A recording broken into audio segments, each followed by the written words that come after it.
আসসালামু আলাইকুম। আজকে একটা ভিন্ন ধরনের ভিডিও হতে যাচ্ছে। এই গাছগুলি হচ্ছে আপেল কুল। যখন প্রথম এই দেশে আপেল কুল বড়ই জাত আসে, তার 2 বছর পরে 2007 সালে আমি এই গাছগুলো রোপণ করি।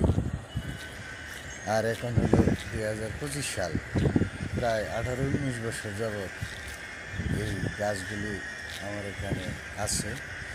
কিন্তু আগে শুনতাম যে বড়ই গাছ এই 2-3 বছরের বেশি রাখা যায় না, কিন্তু এখানে কিন্তু অনেক 18-19 বছর হয়েছে।